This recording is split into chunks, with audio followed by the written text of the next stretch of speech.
This is The Wheel Weaves, a Wheel of Time podcast with no spoilers. Hey everyone, I'm your host Dani, and I'm the one who's going through this series chapter by chapter. As always, there's no spoilers past the chapter we're covering, and that means it's totally safe for first-time readers. I'm joined by my co-host Brett, who's a longtime fan, and he is guiding me through this journey. We'd like to acknowledge and thank our executive producers, Brandy and Aaron Kirkwood, Andre the Man in White, Chad Welsh, Sean McGuire, Rikky Morrisette, Giannis, and Albert Lorenzo. And we also want to thank and welcome a new executive producer level patron to our team. So thank you so much to Eddie Costello. We're very excited to have you part of our executive producer team. And before we get into things, we also have some new patrons to welcome to our Wheel Weaves Patreon team. So thank you and welcome to Zach, aka Smokey, Nick Jones, and Ezra Word. Thank you so much for all of your support, all of your generosity. We really, really, truly appreciate it.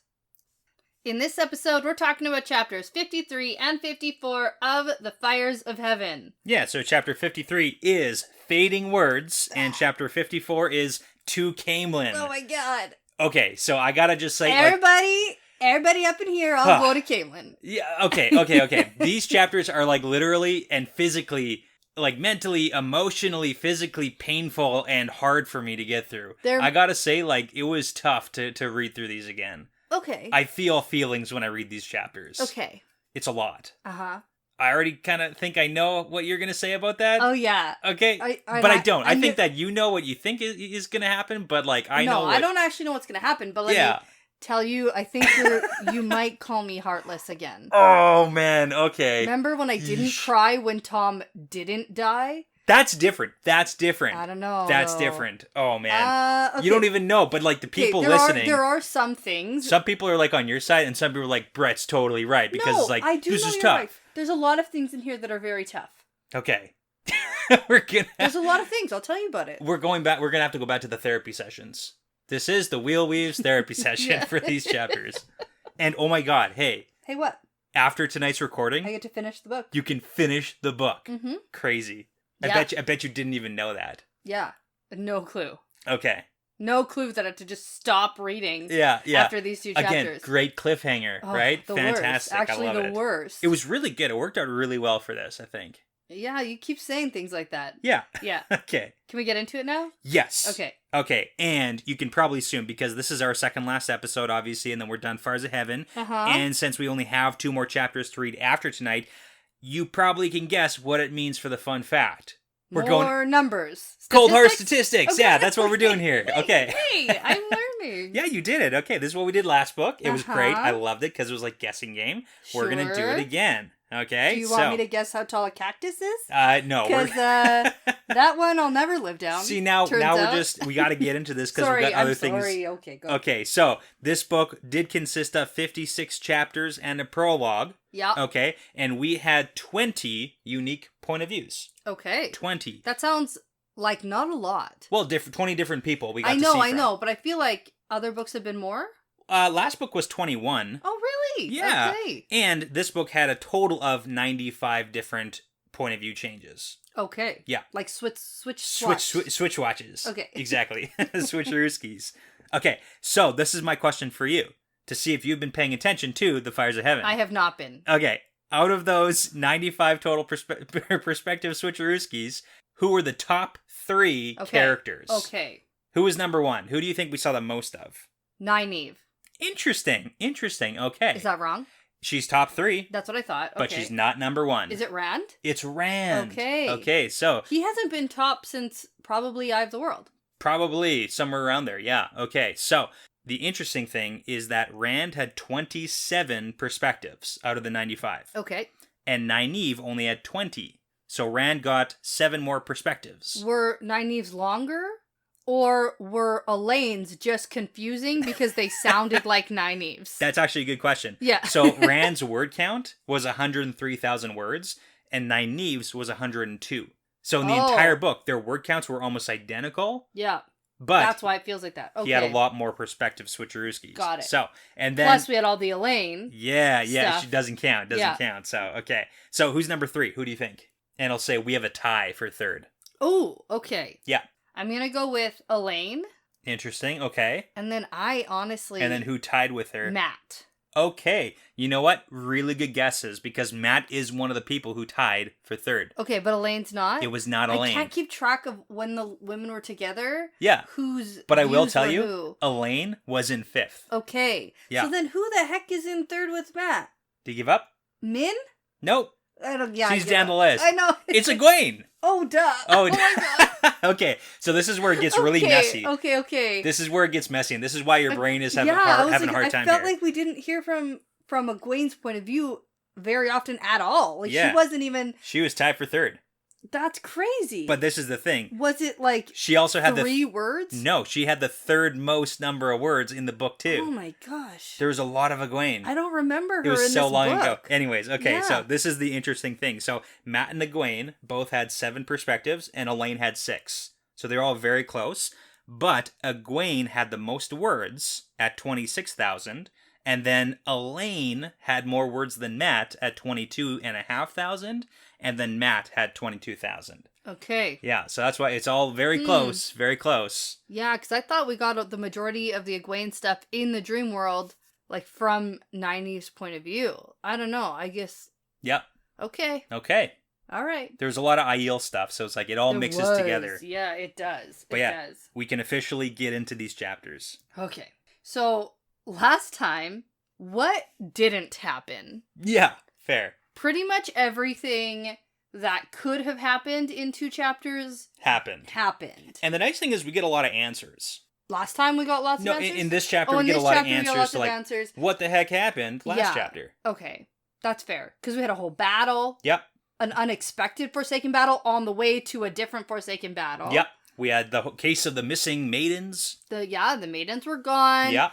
Matt just conveniently killed a dark friend. Things happened. There's a lot of Moraine, shenanigans going on. We get some answers. Yeah. Yeah, okay. Kadir died. We didn't even talk about the just end for that guy. Yeah, you know what? He got, what is it called? He got his... Just desserts? Just desserts? I don't understand Something like that? Yeah. He got what was coming to him. Yeah. Yeah. Lanfear went crazy ex-girlfriend bonkers. Very much so. And now we're just aftermath of that. And now we're aftermath because Moraine seemingly has sacrificed herself to kill Lanfear for Rand. Okay. I say. I know. I caught the word. I thought. Yeah. No, I heard that. Allegedly. Allegedly. Okay. But, okay. So I'm going to feel feelings about this. She certainly maybe thinks that she's dead. But I mean, she does too. Like, there's a lot of her thoughts too, and then there's the land stuff on. Let's get in. There's a lot of stuff. Okay, so that is what happened last time. Now, we can get to it in the second chapter. Sure. But what's the opposite of a gold star? Oh. Because I get that. And a stormy cloud. Yeah, I get an F-. Because you were wrong about things? Oh, yeah. Just a few. About the Nynaeve stuff wrapping up. You're like, I don't think we're going to see we're done with that. It's over. We're done with them. Yeah. And also, I don't think we're going to get a Forsaken battle at the end of this book. Boom. 3. Boom. Yeah. 3 plus. I don't know. It's just, I'm so wrong about the entire ending of this book. It's fantastic because it's up until 2 chapters ago. It's the last 6 Everything chapters. Everything I was doing super good. What the heck is going on? There is no ending to this book. And then RJ's like, hey, here's a bunch of things that are just going to happen in 6 chapters. Yeah. Yeah. That's interesting. Okay. Chapter 53 is called Fading Words. And the chapter symbol is the flame of Tarvalin. Yes. So we enter in a Rand perspective. We're picking up from where we left last time. Rand sees Moraine come out of nowhere, tackle Lanfear. Lanfear's attack on him stops once the 2 women go through the doorway. Yes. Yep. And now the doorway is... going bonkers right now. No, I was going to ask, it's not standing up, right? It's laying down. So they went down through it. I always pictured it laying down on top of the wagon. Interesting. I never thought about it. I always pictured it standing up. Oh. Okay. Yeah. I mean, we can read. Because I really don't think it's standing up. I never even thought about it. I think it's laying down on top of the wagon because she, when it's traveling, it's not traveling. Could be. Standing up. Can you turn it side? Can that happen? Did we ever see it get laid down on its side? That's how I was picturing it the entire book. That's it. We never talked about that. Okay. Maybe there was no real description of it. Maybe. Okay, but you can go back and read because now that we're talking about this, I actually do have a reference to make, so I have to go get some shots. Okay. Okay, you found something? I did. I just flipped back one page to the last chapter because I didn't want to go back in all of it. But I have some words that makes me think that I'm correct. Okay, let me hear it. But people can call me out if I'm wrong. So here we go. Moiraine sees Lanfear and then thinks to herself about what she's seen so often since Rhuidean. And it says, Lanfear standing on the wagon bed, blazing bright as the sun with Saidar, framed by the twisted redstone ter'angreal as she stared down at Rand. So if Lanfear is framed by the doorframe in her image, then it makes sense that the doorframe is upright. And around her. Rather than it's like laying down at her feet. Exactly. Because I pictured them going like down through. And honestly, both work for what's happening. It doesn't matter at all. It only matters to what is actually happening. So that's fair. I think it is standing up. There's the entire journey. Yeah. From Rhuidean with this doorframe being mentioned lots of times. That's just like good packing planning. It's like you lay it down so it doesn't break because like we've moved a bunch of times. And like having it standing up like with a canvas like draped over top of the whole thing. Yeah. We also don't know actually how big this thing is. Like it could be a pretty sturdy boy. Just I'm sure it is. You know, hefty. I'm sure. I just... Okay. There you go. Another thing I'm wrong about. Possibly. Oh, Daddy doesn't know how to read. I've never heard that one before. Yeah, no, okay. Well, you know what? If I am wrong, I actually want to know because I literally never thought about that. No, that makes complete sense. Yeah, I'm glad I brought it up. But... Okay.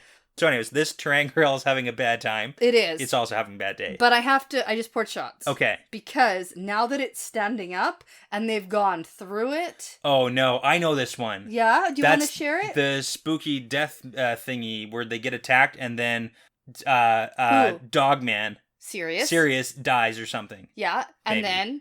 Goes through the thingy. Falls and then, through the veil. Yeah. Yeah. Did I nail it? Yeah. Okay. You are picturing the scene Gary in the movie. Oldman. Yeah. Falling through the thing. Okay. Yeah. Let me tell you, whatever year that book came out. Sure. 13-year-old me had no idea what like a veil was. Okay. And that's how it's described in the books. Yeah. Is he falls through a veil. Yeah. And...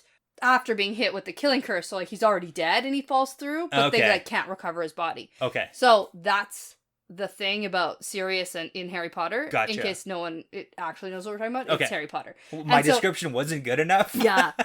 Okay. But then the movie came out and it's like this doorway. Yeah. With like swirly smoke or something. Yeah. And then he falls through it. Gotcha. So that's this then. Yeah. That's this. That's this. Okay. Okay, well, are we gonna pour one out for our favorite ladies? No. Okay. I only pour one out for people who I know are dead. Oh, I hate that so much. Cheers. Pour one out for... Oh, I tried to talk. So really, neither? You don't think? Nope. And coming off of last time... Yeah. Wasn't I very sure? I was like talking about the world of the snakes and foxes and what's going to happen with Lanfear and Moiraine while they're in there. Yeah. Like at no point was I like, oh shit, now they're both dead.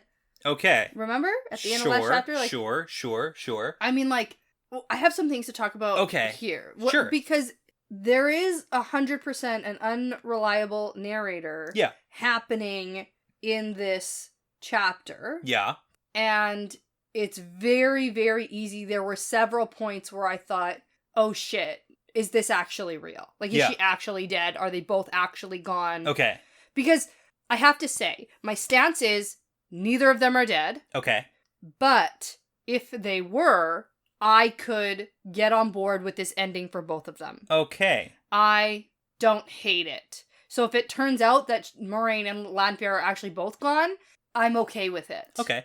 I guess the only thing that I'll say to that is that does it matter if they are both physically dead or if they are just both physically removed from the world? Does it matter to our characters? They are essentially, for all intents and purposes, they're dead. Yeah, because the worst thing we find out right now is that the doorway is like on fire and melting. That's what's happening right now. So the doorway itself, like there's no coming back through this doorway. Sure. That's what I wanted to talk about. Like while I was reading this, I was like, oh shit, are they trapped there now? When you said this doorway, was that like because like the other doorway is like, that's a different doorway to a different place. Yes.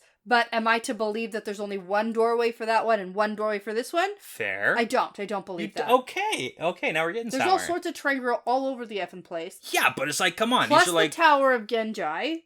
Sure. Which has something to do with this. Slayer / Esam can just run in and out of there in the dream world. I mean, maybe. We didn't physically see him go in there. I was thinking the other option, and I know we have lots to go through. Sure. So like, we can talk about this for a second, so though. the other thing I was thinking is maybe... Yeah.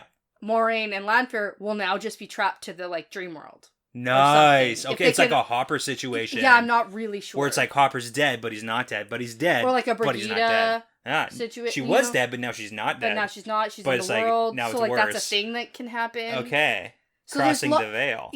Right. So I think there are options. Sure. My thoughts are all over the place, in case you couldn't tell. Yeah.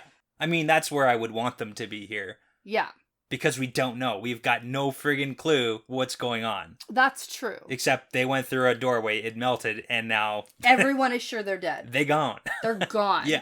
And I really, at some point, wanted Matt to have a speech here. I wanted Matt to... What would he be able to... Well, I wanted him to step up.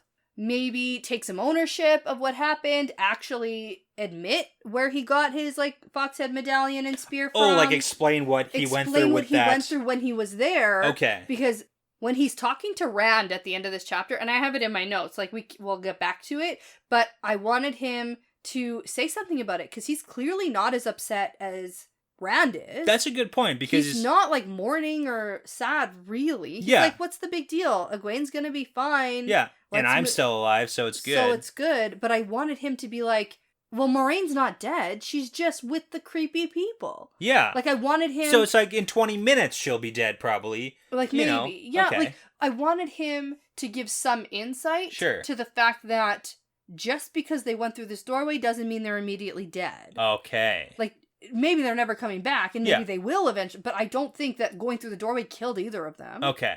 And I wanted Matt to... give me something or give Rand something, and he does none of that. Okay, he literally does nothing. Okay, so side note prediction. Yeah. When do you feel like we are gonna get a follow up on the other side of this doorway? If that's what you're saying is happening, it's like they're coming out the other end. I'm gonna go with like tussling 3 books from now. So like long, not like beginning. Well, how long did we have to wait for that Tom reveal? Long. Okay. Long time. Yeah, Extrapolate from that. Yeah. It's going to be double that. Oh man, that's so whatever that was, a book and a half. Crazy. 3 books. There you go. Yeah. So not like beginning a Lord of Chaos or something like that. So wouldn't that be so good though? That'd be a great start to the book. But hey, we'll have to read and find out, as they say. Okay, I changed my mind. It's the start of Lord of the Rings. Just hedge your bets. Okay. Okay, but there's lots I'll talk about as we go through. Okay. So let's get into it. Let's get further than like the first page. Yes. So now we got a big flash of light from the terangrial that just like doesn't stop. The issue I'm having with them going through the doorway is they're both channeling. Yeah. And that's not allowed where they're going. Yeah. It's like the channeling like part is like, there, it's a right? no-no, and the whole like don't talk about the Dark One or something and the Forsaken and all that. It's like all bad stuff that's happening right now. Yeah. So plus, that's one negative thing. Sure. That's happening. Also, like, we've never seen 2 people go through at the same time together. We've seen people go through individually. Right. Like in Tyr, but we haven't seen both going and tussling like that. So no, we have not. Yeah. All right. So Lan stumbles by Rand because he was like almost dead, and now he's dragged himself up, and he's like seeing what's happening. Not dead. And good. And Rand catches him in the air and says, "You can't go after her."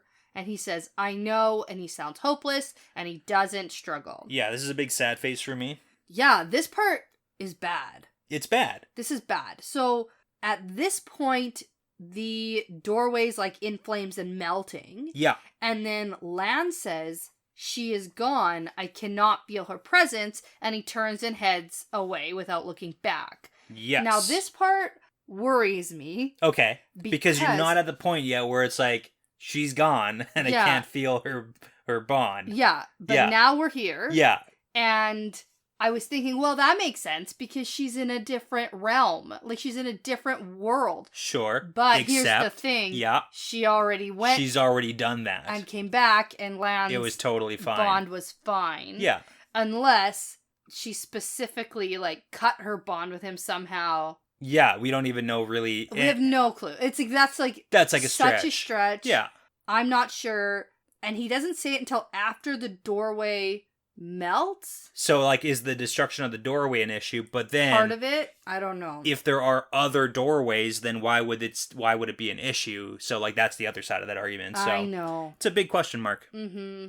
The problem is, with all of this, I'm not good at other realm stuff. Yeah. I've never been good at that. Super sci-fi. Yeah, I can't wrap my head around it, and so therefore I'm making up my own rules about it. Okay. And that's fine. That's fine. Here we are. I understand. So that. Rand looks over. He sees Aviendha holding an unconscious Egwene, and so he runs over to them, and he sees Asmodean is still here and alive, and so is Matt. We didn't mention it, but he like dispels the whole dome thingy. Oh yes, that's gone. Yeah. And then the wise ones now have reached Egwene, and she regains consciousness. Yeah, so not dead, which is good. She's not so good, but she's not dead. And the wise ones tell Rand that Egwene can't go with him today. She's in bad shape. Yeah. And I thought... Wait, what? We're still doing the... right. He's supposed to be going to Caemlyn, and they still think that's happening. Yeah, why not? Yeah. It's a great time to do it. Apparently not. Well, but like, let's actually really not at all. Okay. Yeah. Here we are. Yeah. And we do get that little note about Egwene's not going to be allowed in Tel'aran'rhiod either. Yeah, because she's supposed to meet Elaine and Nynaeve tonight. Yeah. And that's important for the timeline later. Yes. Yeah, it's just like the little timeline, so. Yes. So Aviendha says that she is still well enough to go and do what must be done. Yep. And so Lanfear had her for a moment less than Egwene, and now she has towed a Rand. Yeah. And so they wouldn't have survived without... Rand doing what he did. He, like, saved them kind of, sort of, so... Well, yeah. The only question there is, like, so Aviendha has towed towards Rand, so maybe we'll see something of that in the future. Yeah, maybe. Yeah. Anyway, not everyone saw what happened at the end of the fight, because Rand says both are gone, Lanfear is dead, and so is Moiraine. Yeah. And this is a lot like Rand proclaiming that Tom is dead. Okay. This it reminds me of. And I will honestly feel so terrible if it turns out that Maureen's actually dead. Because you're not properly grieving her? I'm not properly grieving Like Rand is not properly grieving her right now? I think he's doing better than I am. Okay. And he's doing better than Matt's doing. Yeah, you're in denial right now. I know, that's the thing. Am I just very Rand's just like intuitive? Got to the acceptance stage too fast. Listen, am I just very intuitive? Uh-huh. Or am I in denial? Yeah, that's a good question. I think I'm in denial. But I like that there's more for Moiraine in my head. Okay. And Lanfear. You know they're both my favorite? I know. That's really disappointing because it's like your two favorite ladies. Yeah. Boss ladies. Boss ladies gone. They're my favorite. Like, maybe they'll come back as like they've fixed not all their issues. Not just my two favorite ladies, like two favorite characters, period. Yeah. I just can't see it. Like, there's no way that's the end, especially for Lanfear. Like, there's no effing way. I'll tell you, we all thought the exact same thing. No, okay. Okay. Okay. So, Egwene is upset, but Amis says, "You're a fool, Rand al'Thor, about this and many other things." Okay, what's that many other things? I don't care. Everything. What's that maiden business? Oh, it's the maiden business. It's the maiden business. But most likely, that's one of the things he's a fool saying about. that Rand is a fool about this makes me think she's like, you don't know anything. You think she's dead, but she's not. It could be that too. Because they've also seen premonition-y stuff like Moiraine has. True.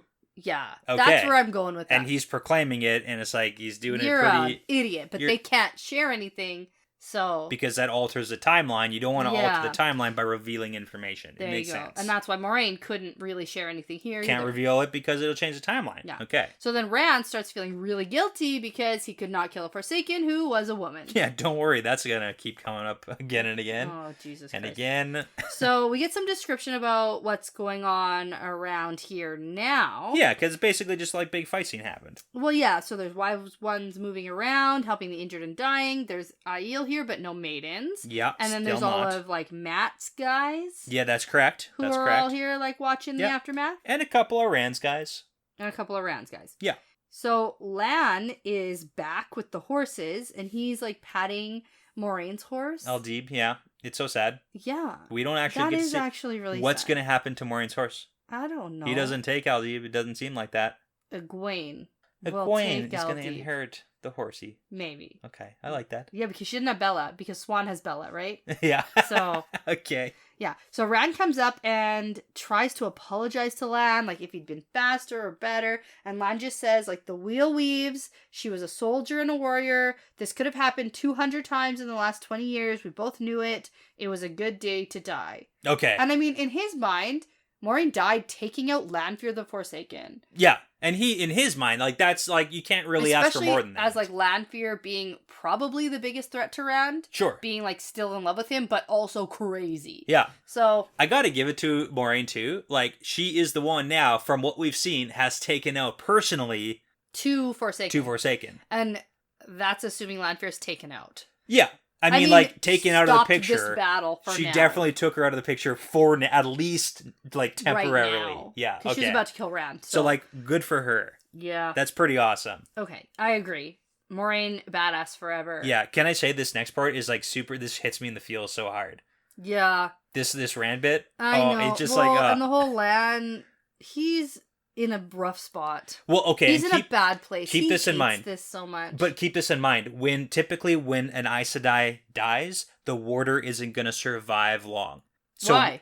Well, we've heard about the whole bond between the warder and the Aes Sedai. Oh, especially if they've lived longer than they should have and stuff like that? Well, no, it's like... Do we know that they live longer?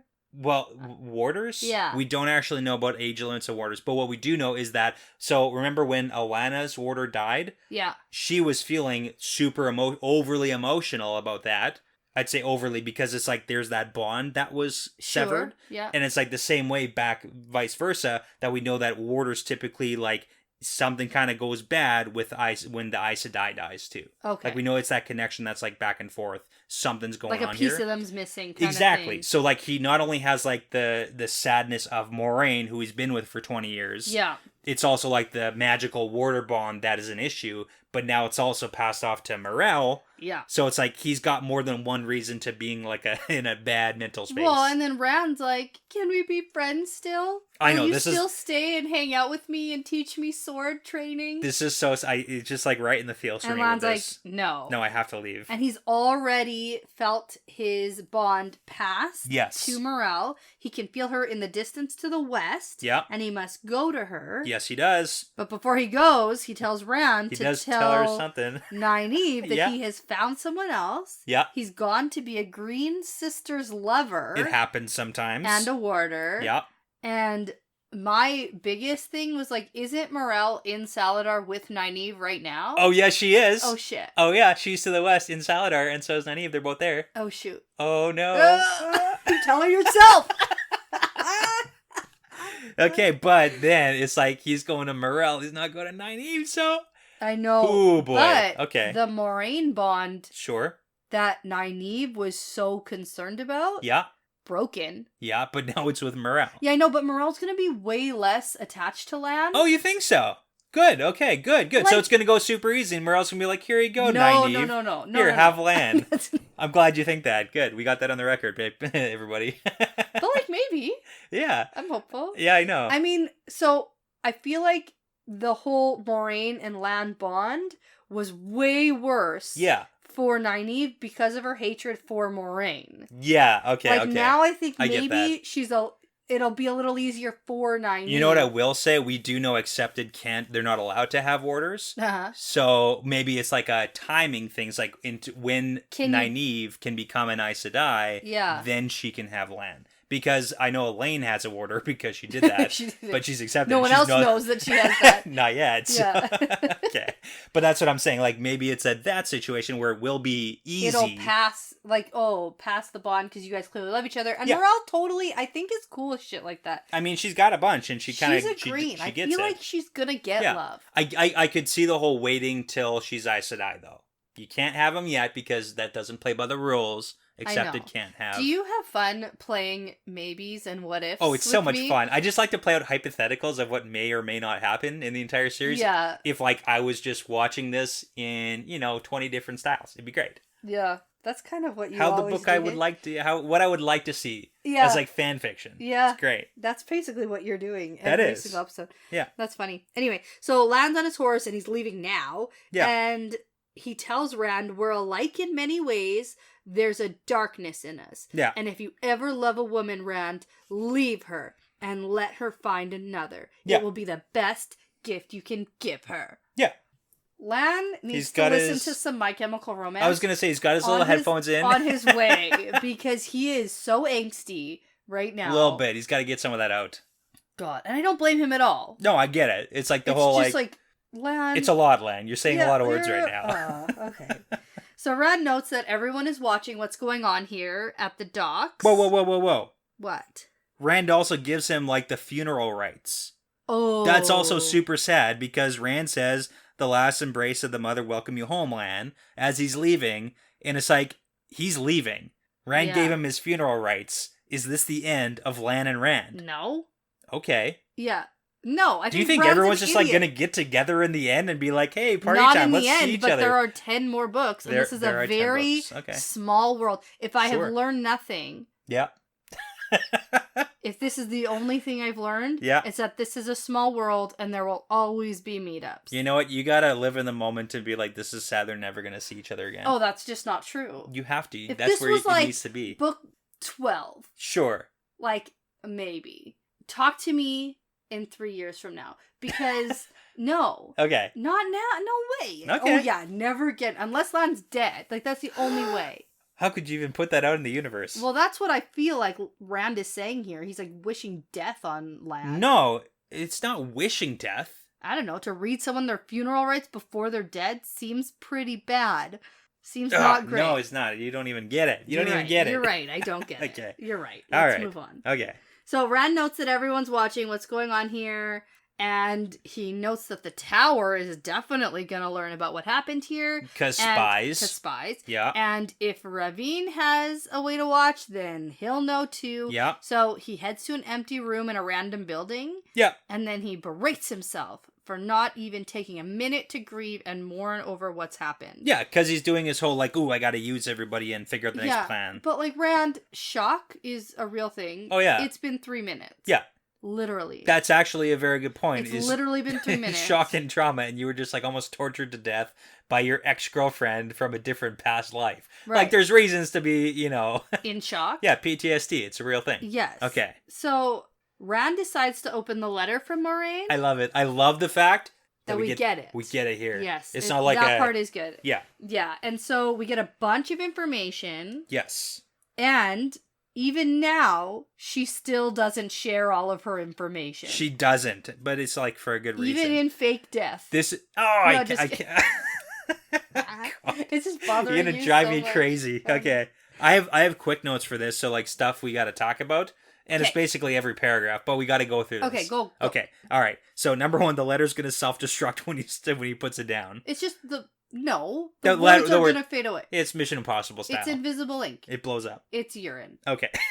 Hold it under black light. No? Okay. Sorry. Now, first thing that happens is that she says that if you're reading this, it means that things have played out the way I had hoped. And that's the first big indicator for us here that Moiraine knew. This is what she wanted to happen. She knew what was up from the beginning. So, here's the second thing. Since Ruidian, she's not going to tell those secrets though, she's known a day would come in Caerhun when news would come about Morgaze. That's right. A very loaded sentence. Yeah, she didn't know what the news would be though. No, but she knew since Ruidian, so that means that the doorway and tier didn't count.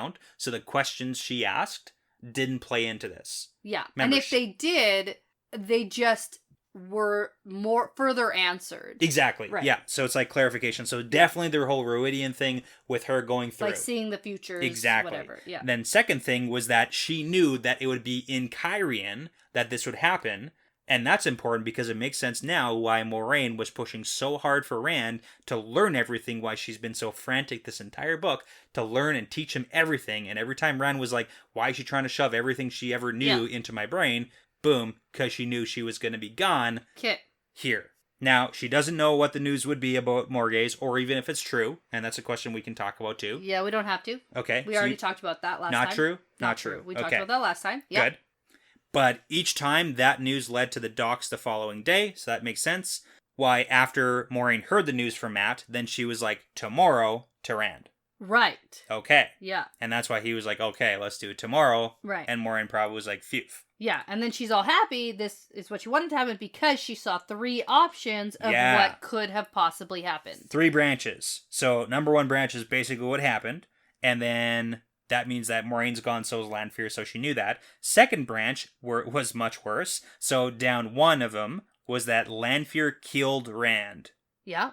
Dead. Okay, and then it's like, you gotta fight the Dark One without Rand.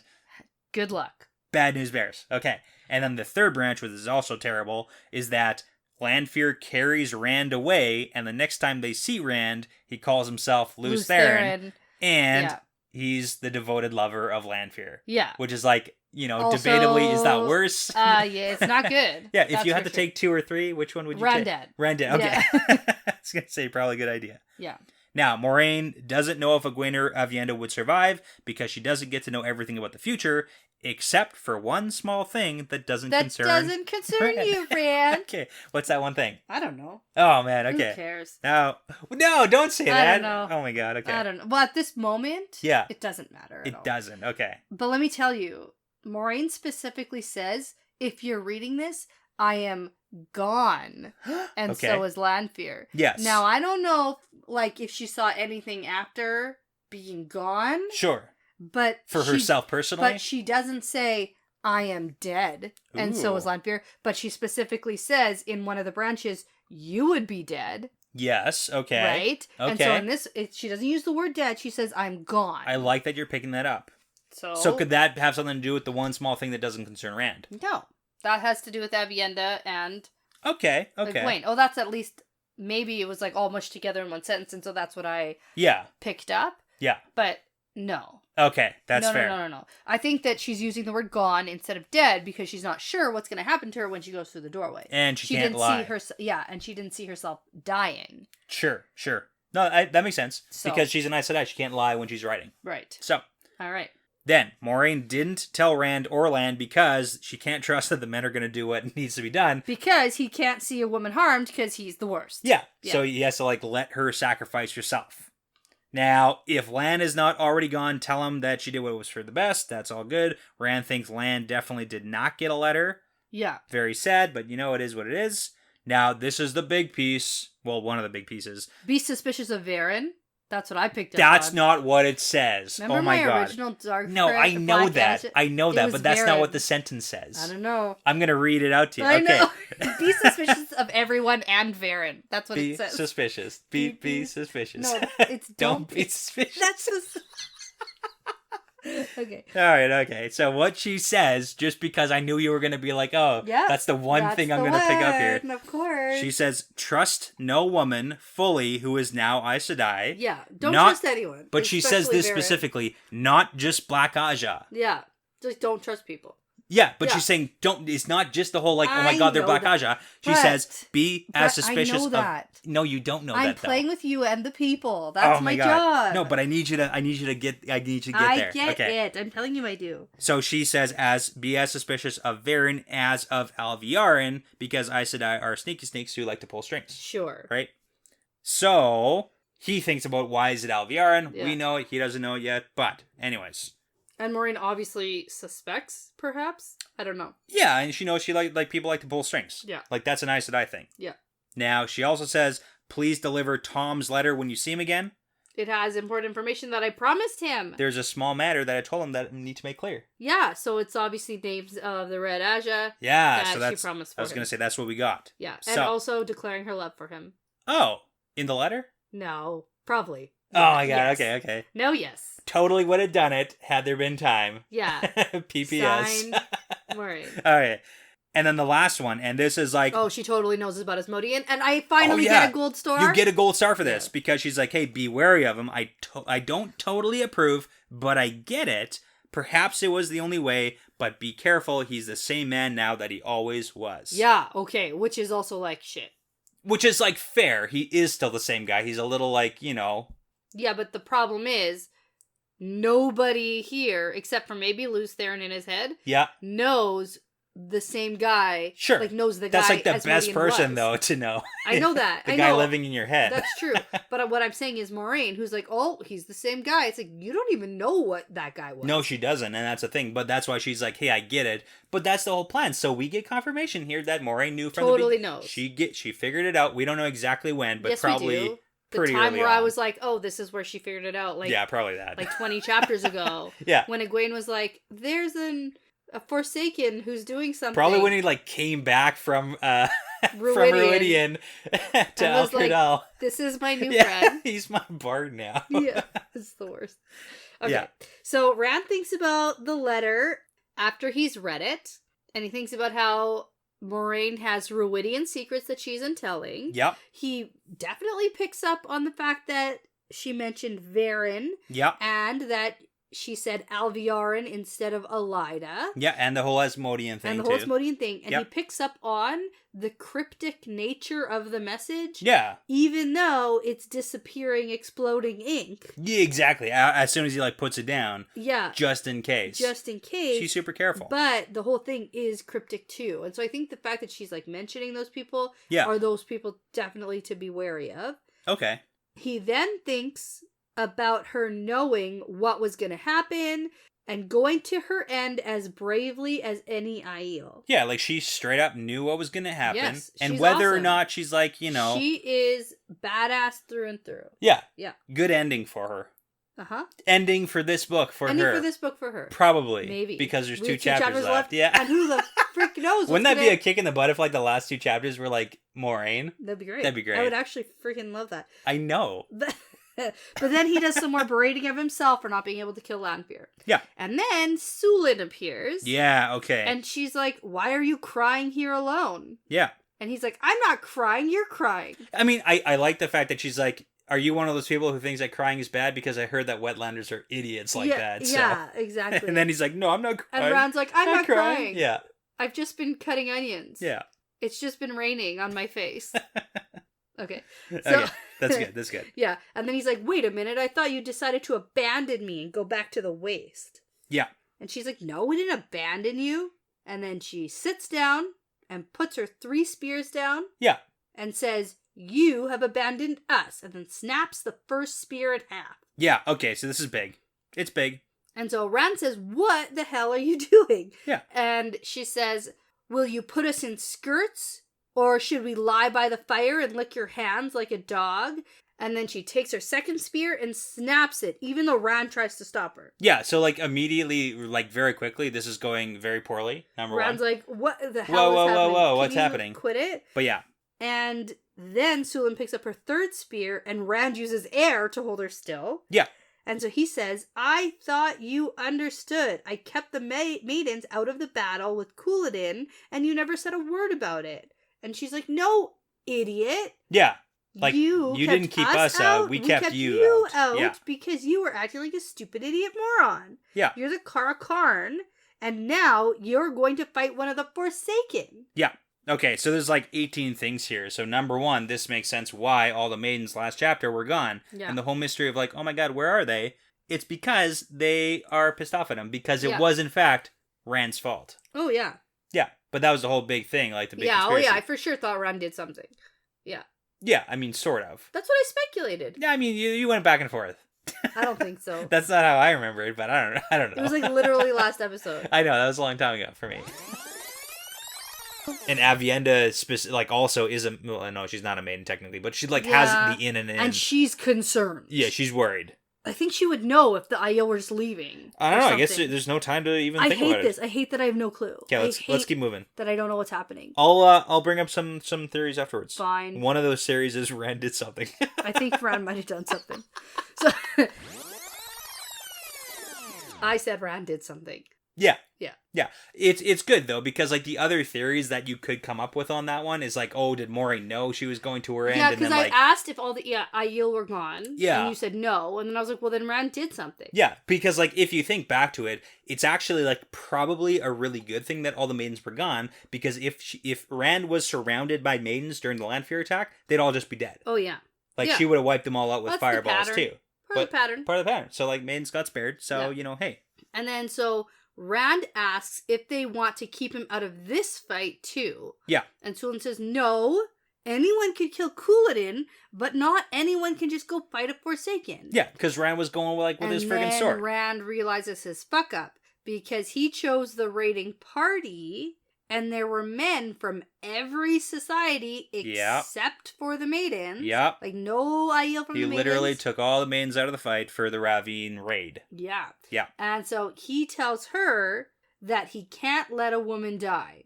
And she says, you're a stupid idiot. Yeah. And there it is. They figured it out. Yeah. So, hey. Well, and then we get a whole thing about how she's like, this is my life. I turned down taking a lover because this is what I want to do. And who are you to tell me what I can and can't do? Yeah. And this is so amazing. It's a great... I love it. I love the fact that Sulin, and all the maidens stand up to Rand. They're like, hey, you got to cut this shit out where you're keeping the women of the battle. This misogynistic, sexist bullshit. And he's like, I can't help it. Yeah. It's just how I feel, and I'm in charge. And they're like, oh, fuck you. Yeah. We're going to do what the hell we want to do, whether you like it or not. And I love it for women empowerment. Like, go, girl, go. No, I think it's fantastic, too. And I'm glad that, yes, okay. So, Rand grew up this way, and it's not like an excuse as to, but it's an explanation as to why he has this issue and why it's taking a lot to essentially. It's an explanation, but not an excuse. No, but they have to literally beat this out of him. They have to get this out of his brain, and it's not just going to be a one-time explanation. No, and also great for them. Yeah. In this moment, I was so happy that they stood up for it because they stood back. Oh, they're more than willing to stand up for it based on what... They stood back and accepted it for a long time. They did. Yeah. Too long, in my opinion. Yeah. And so I love that this is happening. Yeah. This is great. No, I think this is a great, women empower speech. Yeah. For Robert Jordan to have written in the 90s. This is one of those, fantastic, it holds up today, and I love it. Yeah. There's a lot that people talk about, they shit on, and say, this doesn't hold up today, and fine. Fantastic, though. This does, and I'm on board. Well, I like how the explanation of how RJ writes his series is as cultures clash, and this is literally clashing cultures. It's Rand's conservative values versus the, Aiel women saying, we are as good as and equal to the men. Why are you doing this? No clan chief would do this. Yeah. This shouldn't happen. This isn't even a conversation. Yeah. But yeah. And that's why I was saying, they go even further than that, because the next thing of when Rand asks, what would happen if you had broken your third spear? And that's when Sulin dives into an explanation about why Rand is an idiot to think the way he does. Yeah. She gets that he wasn't raised Aiel, blah, blah, blah. But he has done a terrible, terrible thing by stripping the maidens of their honor by leaving them out of the fight. Yeah, so bad Rand. Yeah. Bad. So it seemed like Rand gets it. He doesn't like it, but he gets it. He gets it, and he's going to go along with it now. From what it seems right now, he's going to do it. Yeah. And then... Oh, to the point where, what would happen if you broke your last spear? Yeah. Sulin replies, if I have no honor in this life, perhaps in another. Yeah. And it's you would have just killed yourself. Yeah, so if, she broke a third spear, then she would kill herself in front of him, because I guess I'll try again next life. Yeah. And that makes the next sequence with the rest of the maidens even more powerful, because if Rand They're all about to break all their spears. They will all literally kill themselves. Whoa. That's a stance. It's a good stance. I like it. Let's do this. I mean, I don't love it, but it's a stance. It's a decision that you can take. It is a decision. And Sulin says that too. Yeah. And Rand says, you don't give me choices then. You don't give me a choice. Yeah. And she's like, yeah, actually you have a lot of choices, and so do I, and there are consequences to all our choices. So fucking deal with it, buddy. Yeah. No, I love it too, because that's the whole thing. It's you might think you're backed into a corner, but we all have choices, and you got to make them. So yeah. So Rand tells Sulin to choose her maidens. They'll have as many as any other society, and we're good to go now. Yeah, and they drop it. It's good. Yeah. Problem and then solved. That's when Rand opens the door, and there's a literal line of maidens. Out into the distance. They all have 3 spears in their hands, and everyone else is trying to mind their own business, except for a couple wise ones. Who are used to be maidens, and they're what's happening over here? Yeah. And then Sulin comes out, and they know it's all good now. Yes, and I do like this. I love the Aiel concept here, where it's they had a problem, and now it's solved, and they're not going to dwell on it. They're not going to probably talk about it again. Yeah. They solved it. Yeah. It's Giotto. Yeah. Okay, so Matt tries to make light of the situation, and Rand is like, how can you be so cheerful right now? Because of all the casualties and the shit that's happened. And Matt's like, well, I'm alive. Plus, Amis says, Egwene, she'll be fine. Yeah, it's going to be good. Yeah. Whatever. And so now they have a thing to do, and it's time to roll the dice. Yeah, let's go do it. Yeah, because that's like that plan. Catchphrase. Yes. This whole thing. And then Rand's like, okay. And then this is where I was hoping that Matt might, like... say something better than just, like, nothing. anything redeeming. But no. And he does not. He gives us the old tongue. So it's that's time to the roll end the of this dice. chapter. Yep. Chapter 54. Whew. Okay. Ho. Ho. Ho. Okay, are you okay? Oh my god, yeah. Take a breath. Okay. I'm ready. Okay. I'm not ready. Emotionally. Okay. To Caemlyn. Yes. In more than one way. Nice. Here we go. Okay. So we get the chapter symbol of the dragon. Yeah. And we get a map. We do, I love of when Caemlyn. we just get a random map in the book. It's an interesting spot for it because, and this one didn't even matter. I was gonna say that. I didn't want to say it, but it's like, it's good to... It's like cool to have. Future reference. Well, there's a little portrait of Caemlyn, too, in the bottom right corner of what it looks like. Map. It's nice. a good map. It's a good one. Okay. Anyway, yeah. We enter in our Rand perspective.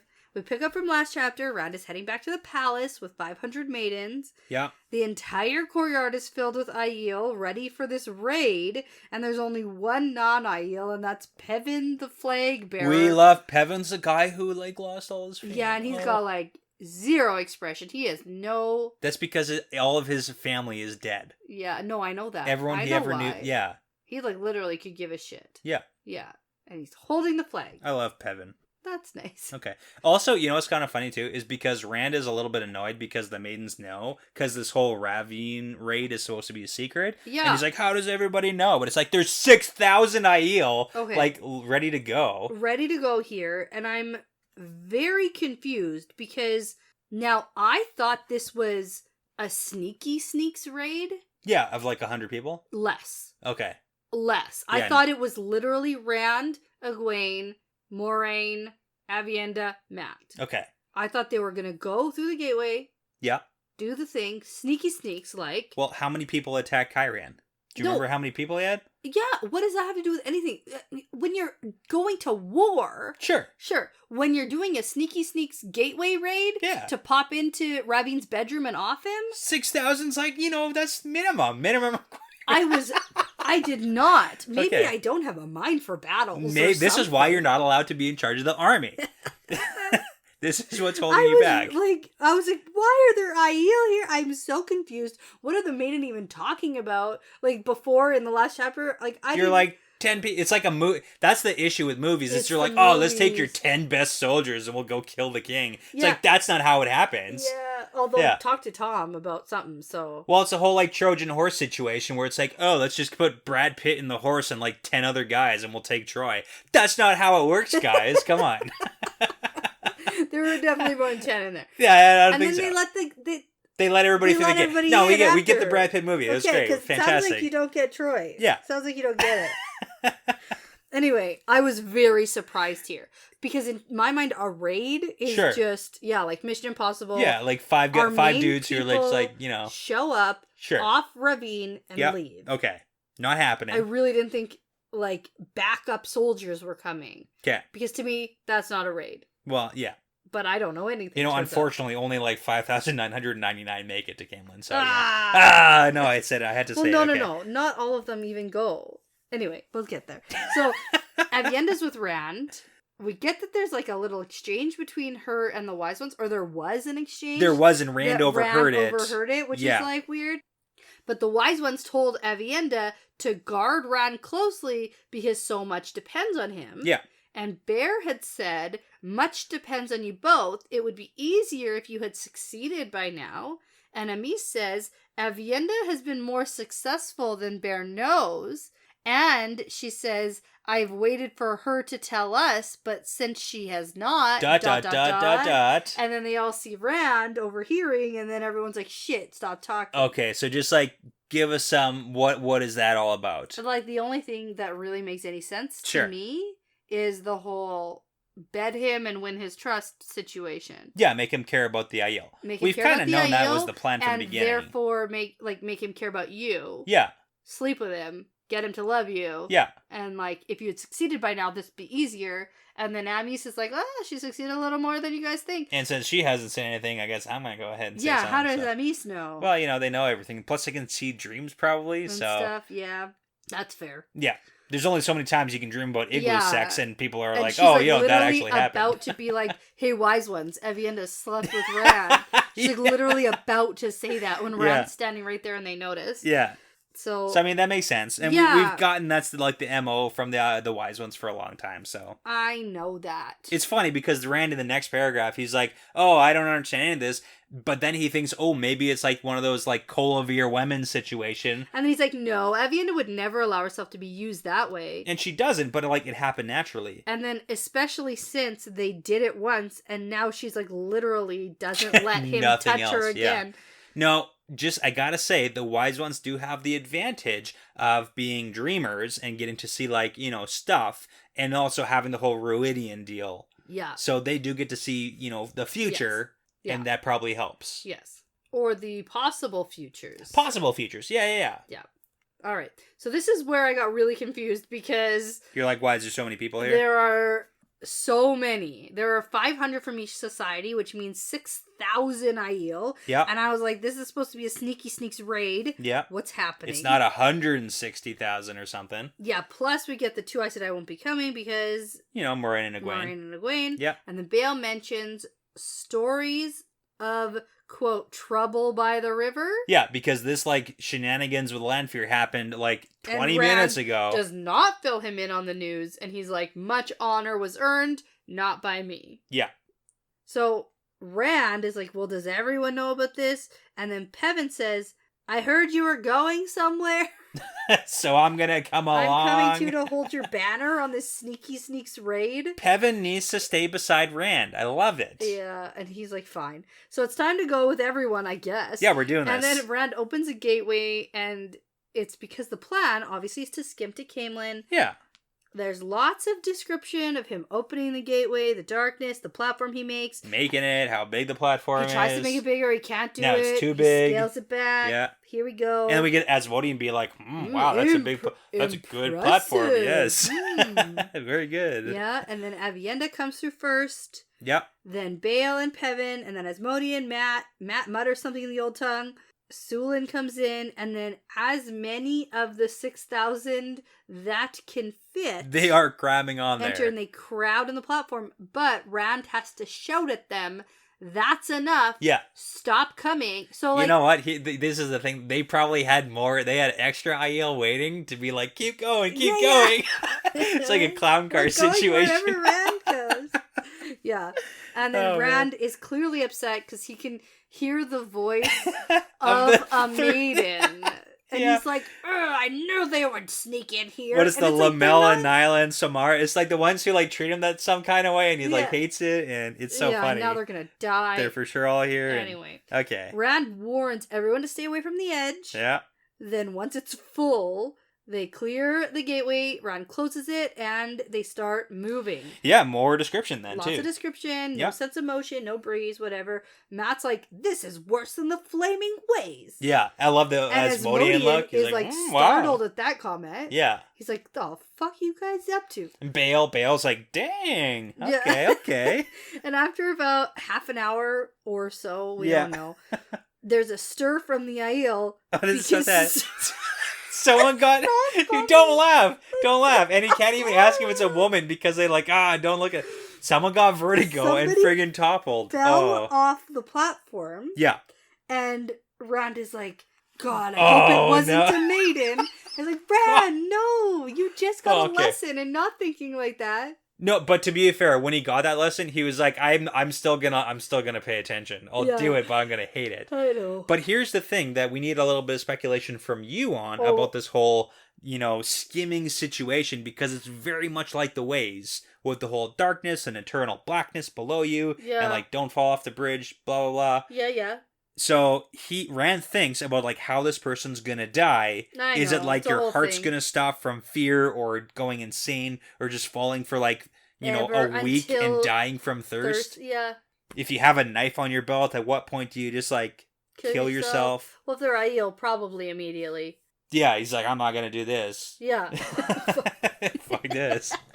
Right? But hey, good way to kill people. Shove them. Throw them.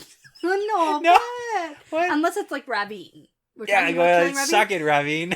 Get Ravine. But then he could just like make his own little platform. Yeah, he definitely could do that. Yeah. Like maybe though. Maybe once you're falling, you can't. Interesting. Don't know. I would make like a cushion to. Anyways, okay. I don't think you can. Yeah. All right. I just had to like bring that up because it's a whole bunch of. So after however long, the platform stops, and we get that Rand opens a gateway to Caemlyn. We're here, yeah. So he brought them to the wall that he knows well, and I thought we were gonna like. The reason why I was so surprised at like the thousands of people, sure, is I thought we were gonna like do the thing Lanfear did, gateway into the bedroom, yeah, and just like be there, fight, yeah, catch him off guard, yeah, zap, get you right when you're sleeping, get you on the toilet. Little Game of Thrones action here. Oh no, yeah, that is right. Ravine's taking a poop, and he's just like, get him! Fireball. Okay. I can't. Oh my god.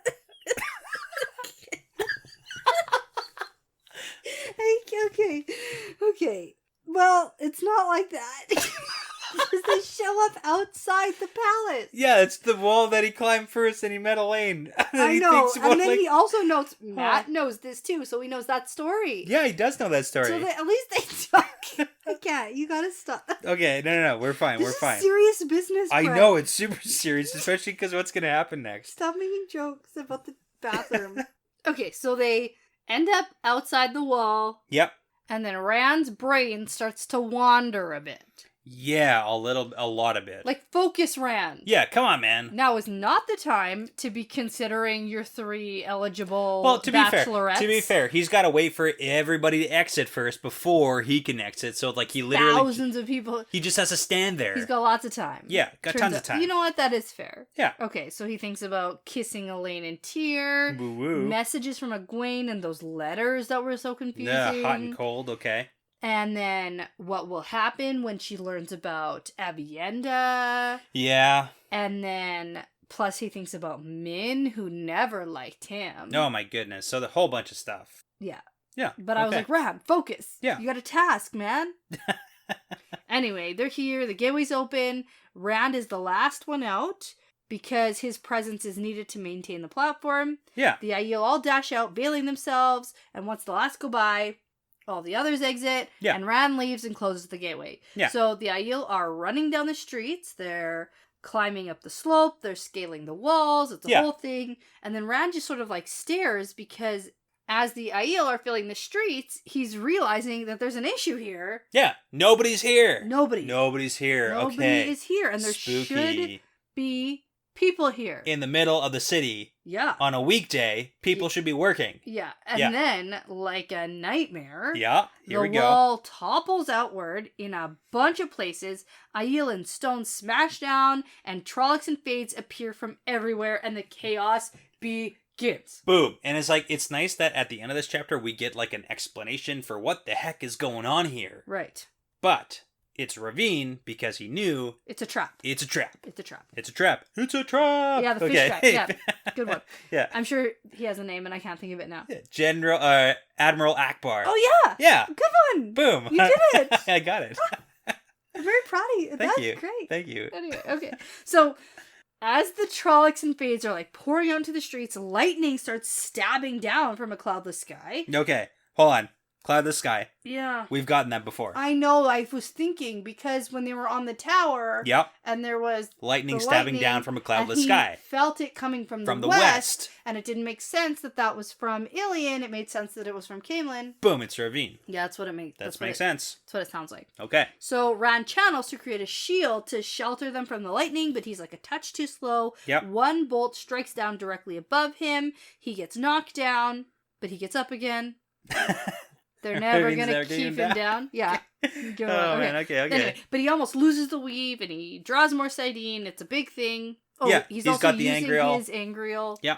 And he does the whole shield thingy and like ties it off, and it's like, Nice. There we go. Okay. So he realizes that Ravine knows he's here, obviously, and he has to move fast. So Ravine has sent his lightning out, not caring how many of his own he kills either. Yeah, so this is really important We've heard this before. But I'm just saying, it's important because Ravine is not just attacking, like, singularly to hit Rand. He is just smashing down lightning everywhere. Which makes sense because we learn about what the trap actually is. Okay. Yeah.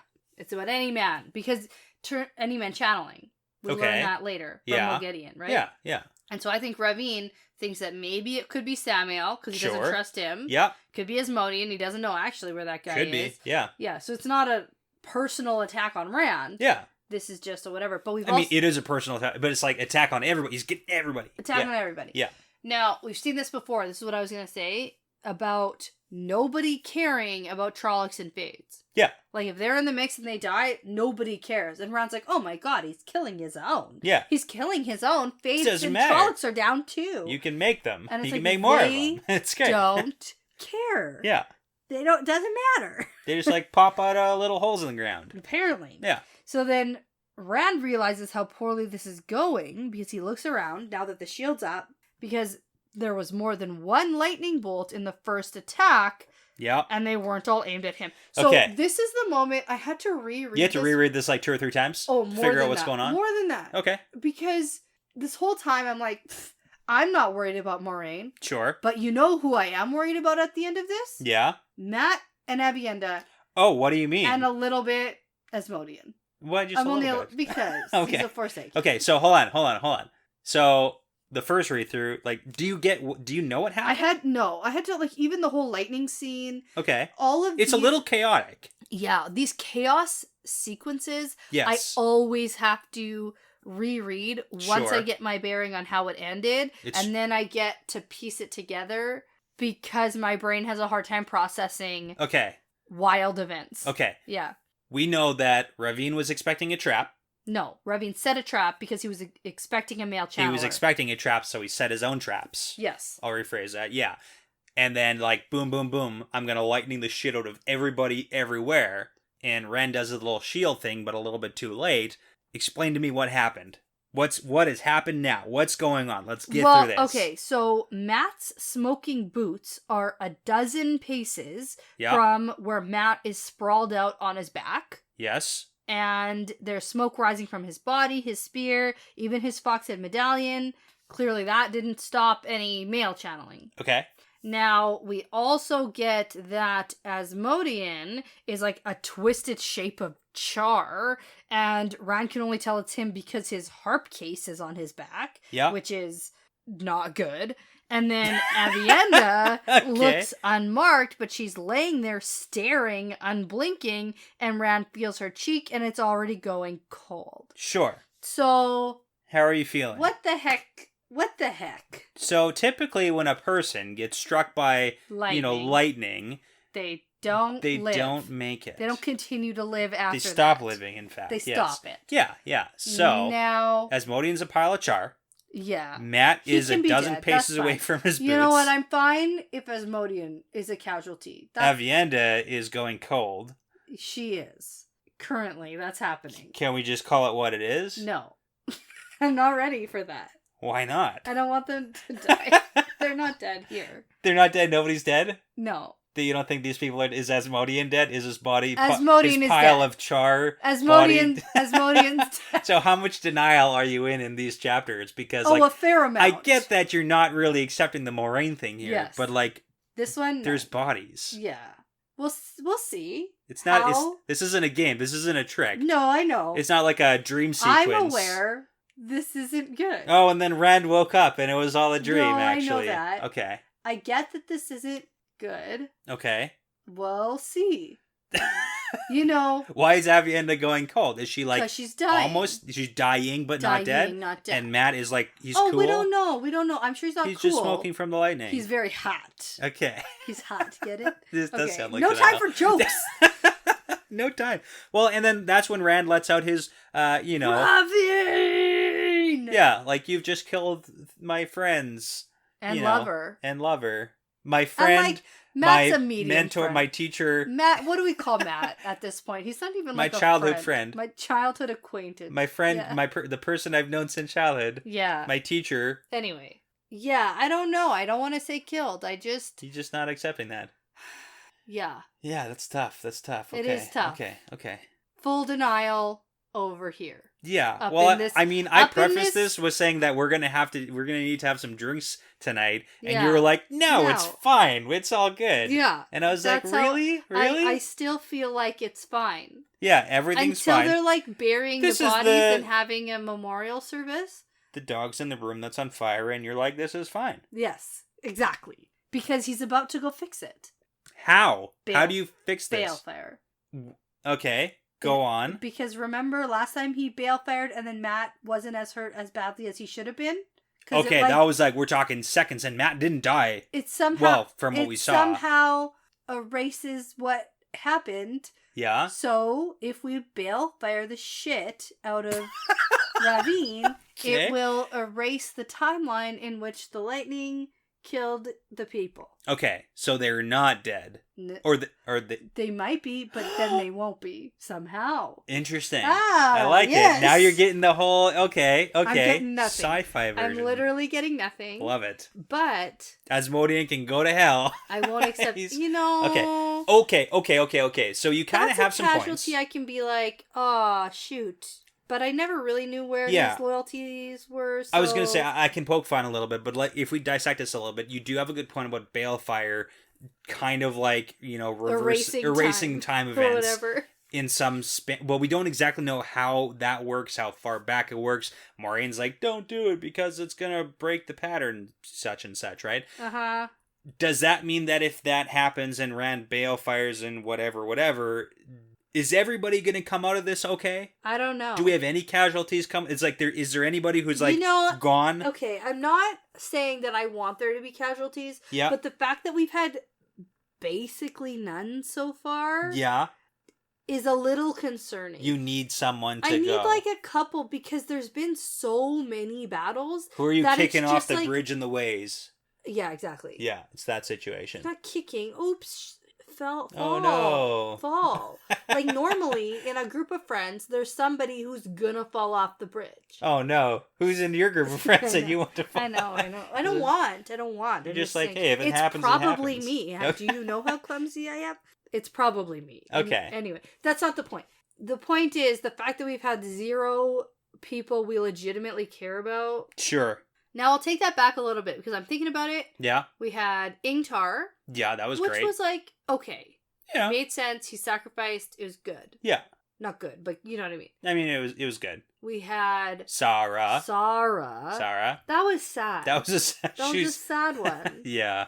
And then, but like, in terms of like main characters we care about, Perrin's whole family. God. Like, there's Why am I laughing? I shouldn't be laughing. No, okay. No. You look... Okay. Yeah. Okay. Perrin's whole family's gone. Yeah. So, like, that's sad, but it's nobody we knew. Sure. Like, it's sad for Perrin. Sure. But, So, I will say this one thing about Matt. We do have those, we'll call them prophecies or whatever you want to call them about Matt. Yeah, he's supposed to, like, marry some chick of the 9 moons. Yeah, that's not the important one. Lord of Battles? That's not the important one either. He's fated to die and live again. Well, he already did that. Oh, really? Well, yeah, he was hanging from a tree for God knows how long. That was a big conversation we had about, like, it was the tree of life he was hanging from. Did he actually die there? I don't know. Whoa, okay, because it's the tree of life, so did he actually die? Okay, now my big thing is I really don't want Avienda dying here. Okay. That would be sad. Sure. That one I will, like, be sad about. I mean, that would really fix your whole, like, 3 girls at the same time issue, because, like, he had one. Certainly it would, and then that also doesn't make sense for Min's vision. So, like, there's a lot of things that I'm just like, Okay, what do you mean it doesn't make sense for Min's visions? Because he's supposed to share with 2 others. Sure. Well, they're all supposed to love him at the same time, and technically that is happening. Yeah, I feel like they'd all be aware of it. Okay. I don't know. Okay. Sure.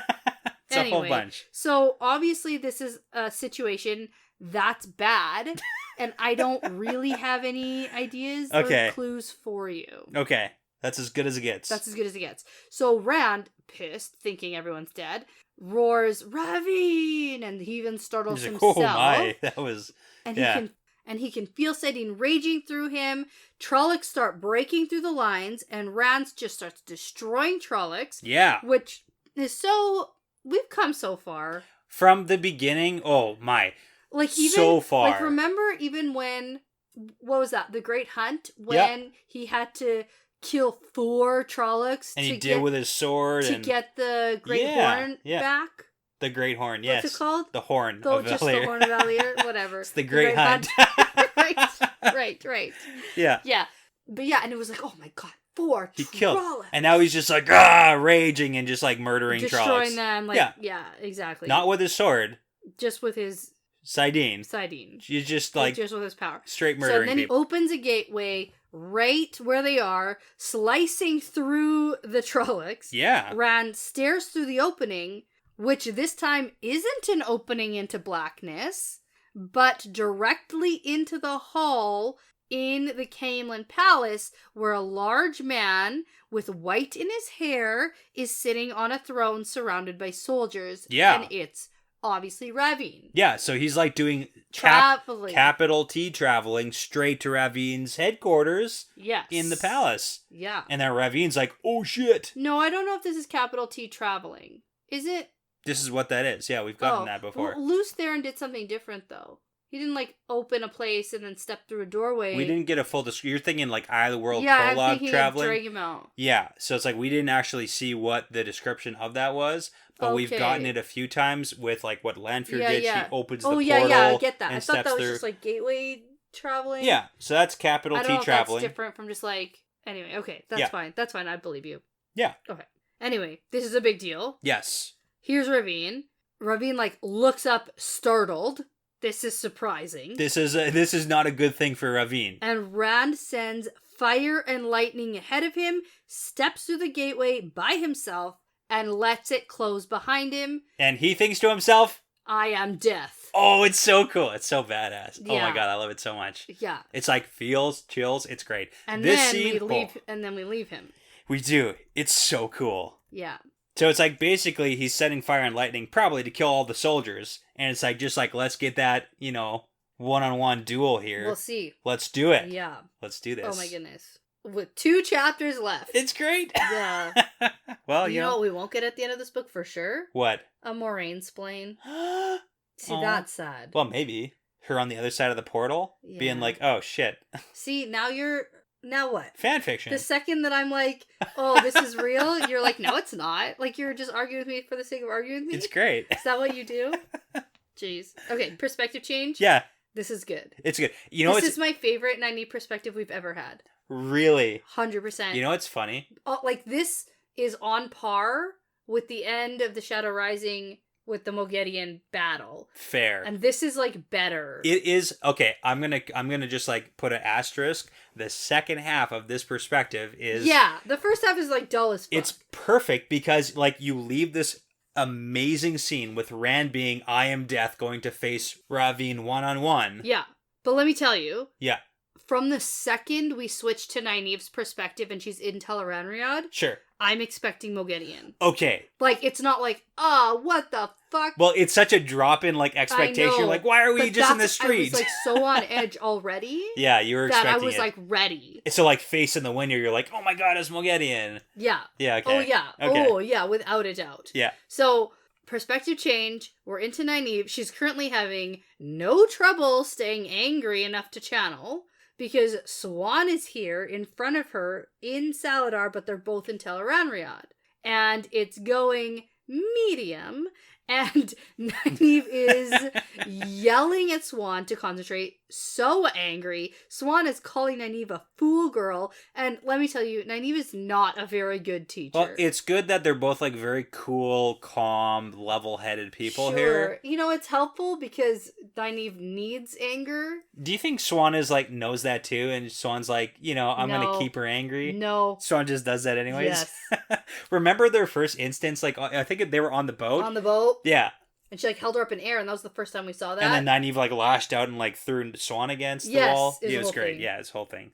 Yeah, but we get an update about how this whole Tel'aran'rhiod thing is going in general. In general, with Elaine and the Aes Sedai and stuff, right, so they're taking turns bringing the 6 main Saladar Aes Sedais to Tel'aran'rhiod, like 2 at a time, sometimes all 6 in one night, and they don't exactly act like students. Yeah, there's been punishments already dished out to Elaine and Nynaeve. Because they're not, like, I don't know, sharing everything they think they should. Because like, they're probably being, like, too teachery or too aggressive in their teaching. Maybe, but also, this isn't just something to, like, fuck around with. Yeah, so... but it's, like, that's the point, is, like, they're being too, I'm the teacher, you're the student, to an Aes Sedai, and they don't like that. That's fair. Yeah. Okay. Well, here's the thing. So Nynaeve has barely had any time to test Swan, Lyanna, and Logain. Yeah. With the whole, like, stilling, gentling situation. Yeah. And before we jump ahead to, like, some really terrible news. Sure. I have to say that learning that they're constantly going into Tel'aran'rhiod with all sorts of Aes Sedai all the time. All the time? It's bad. This is bad. Remember when I was really mad at the women on the boat for even going or, like, using any? Yeah, now they're going all the time. Going at all? Yeah, it's bad. Ugh, it's not good. Stupid. Yep. But they can't not. It's stupid. They technically could refuse to teach the Aes Sedai, but I mean. Yeah. Anyway, I just had to get that out there. Anyway, do you want to hear some really terrible news? Yeah, the worst news. It's so bad. Yeah. Is raised. Sort of. Not quite, but definitely did. Because they don't have the Oath Rod. So they're not officially Aes Sedai. Yeah, which is definitely above accepted now. And it's been like 7 years or something, hasn't it been? Like I think it was like 8 or something. Stupid. So yeah, it's like a long time. And so now she's making Nynaeve bring her books. She's doing everything she can. Just like her pens. The littlest amount of power just goes straight to her head. Oh, of course. Okay. So Swan is calling Nynaeve out on all sorts of things that are making her act terribly. Yeah. And apparently there's also an Aes Sedai named Theodrin. Yeah, Theodrin. Yeah. Who has been assigned to help Nynaeve break through her mental block with channeling, because this Theodrin also was a Wilder who had a block. Yeah, it's not like an uncommon thing. It's like not unknown. Yeah. They just have to figure out how to break it. Yeah, and that's good. Yeah, but we get a side note that this is actually the worst thing for Nynaeve. Yeah, because she was failing at breaking down the block, and then cried like a baby because she was failing. Yeah, and I would say that this is probably the first step. Yes, like acknowledging that you're bad. Yeah, there's definitely steps to like breaking through. I don't quite remember. So Moghedien told Nynaeve like what her block is, or Nynaeve told Moghedien when she was compelled. Okay. She said that it was like fear. She's scared. Yeah, she's afraid of like what she can do or something like that. So okay, so that's like the block. Yeah. Okay. So Nynaeve chirps Swan about Bryn because she threw. There's a whole thing about that. Yeah. Yeah, she threw boots at his head or something. Yeah, and then maybe he spanked her. I don't know. So that starts like a page-long scuffle fist fight. Oh yeah. Between Nynaeve and Swan. It's like, rolling. Oh, this is how we learn to be in Tel'aran'rhiod. Yeah. Great. And Swan sucks at being in Tel'aran'rhiod, by the way. Her, like, clothes are changing every 3 seconds. Yeah. It's like not like Nynaeve's even the best or anything like that. No, it's just like, but Swan's way worse. Yeah. But after things have cooled down a bit, they decide to talk through their problems, and then Nynaeve catches a glimpse of a face in a window across the street. Yeah, so it's like so slow build up of just like arguing, bickering, blah, blah, blah. And it's like, boom. So you immediately thought Moghedien? Oh, yeah. Okay. 100%. You're on alert. Okay. Yeah. And then she feels the fear of maybe it was Moghedien. And I have to say, all those times that they felt like they were being watched, it's because they were being watched. Okay. In your opinion. Humble opinion. Right. So. Yeah. Anyway, so she tells Swan, we really should go back now, but doesn't want to like alert Moghedien face. That makes sense. That she saw Moghedien because face. if she's watching, then it's like so that's the time to strike. So she's trying to like make something up and is like, I want to get some real sleep, and so she's like trying to tell Swan, but Swan's like, no, you promised me 2 hours, and it hasn't even been half an hour, and Nynaeve's like, it's different here. Time works different. Yeah. And so then they fight about that. Nynaeve is really freaking out internally and not actually voicing her concerns to Swan because the whole Moghedien is watching thing. Yeah. Yep. So she moves fast and snatches the necklace of the like ring off of Swan's neck and then sends Swan out of Tel'aran'rhiod. She thinks. But yeah, then she gets worried thinks she does. because she doesn't actually know what that will do if she's sent her back to the real world, or like just like somewhere, like what that actually does. Yeah. Yeah, and then she panics more now because she's standing alone in Tel'aran'rhiod.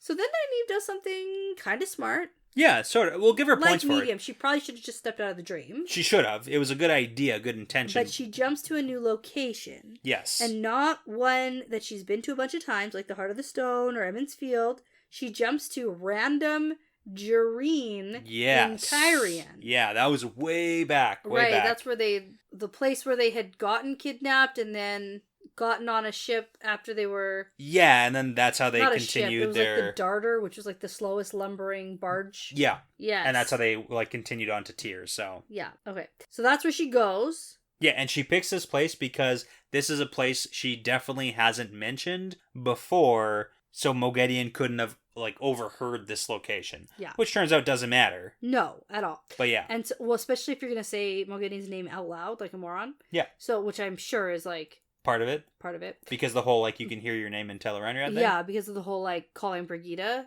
thing. Anyway, so Nynaeve then starts to think about her options. She can step out of the dream, though if that was Moghedien, then now she knows for sure they're in Saladar, because they were hanging out in Saladar. And it's like, didn't you learn anything by hanging out in the circus? Yeah. No, they didn't.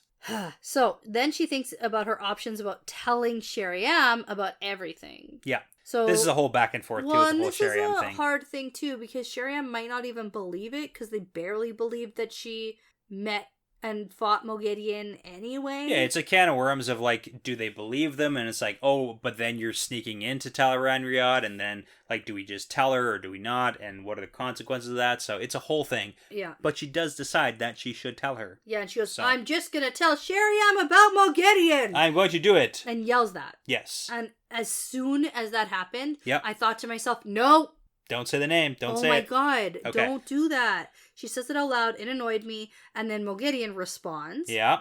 Yep. About how Nynaeve seemed to like running errands for Pheolin. Interesting. And so, man, she just knows everything. Well, if she knows where she is and she's watching and everything like that. In Tel'aran'rhiod, yes. But in the real world, okay, it's interesting to me how much Moghedien knows.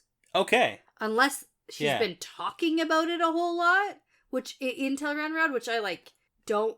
That's not what this seems like. Okay, I was gonna say she definitely could have like mentioned it a bunch of times to like Aes Sedai or whatever. No, I doubt it though. Okay, that doesn't sound right, because you can't just complain about an Aes Sedai asking you to get just books, got raised. Yeah. Okay. Right? Okay.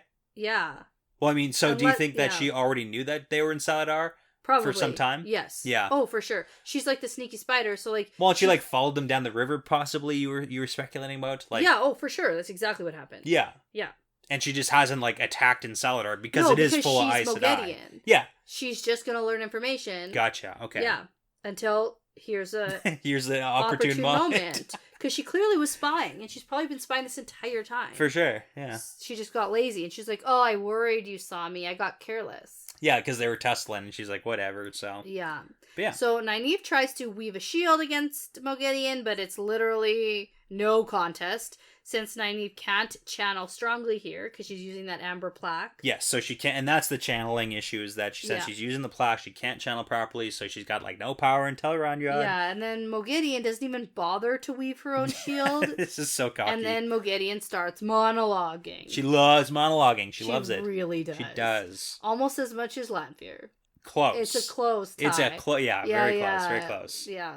So in the middle of Moghedien's taunts, Brigida shows up and yells, "Hold, Moghedien!" Bad move, but you know. Should have just shot. Glad she showed up. Yeah, Nynaeve looks over, and it's really her. Like, Brigida's here. Brigida looking like Brigida, too. With her silver bow, and Moghedien is also very shocked. You know what? She is. Moghedien is caught off guard here. Yeah, and by the time Brigida shoots an arrow, Moghedien has recovered and evaporates the bow and arrow and captures Brigida. Yeah, so like Moghedien was surprised, but she's not like too surprised to do anything.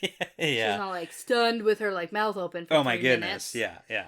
So Nynaeve thinks I might as well not be able to channel at all, and she starts towards Moghedien crying, don't hurt me, please don't hurt me. This is good. You know what? We but gotta even like... Brigitte's like, don't get too close to me, you're dirty. Like, yeah. Get out of here, you're gross. You know, I gotta give points to Nynaeve because she like figures out I can't do anything channeling wise. And from the beginning right here... Well, and even Moghedien was like, last time you hurt me with a physical object and I've learned my lesson. Yeah. Stay the heck away from me. Yeah. So... But Brigitte is gone now too, replaced by a child of about 3 or 4 years old and acting like it. Like a little toddler. Yeah, playing with a doll or something. Yeah, the bow. Yeah, oh, the toy bow. That's what it is. Yeah.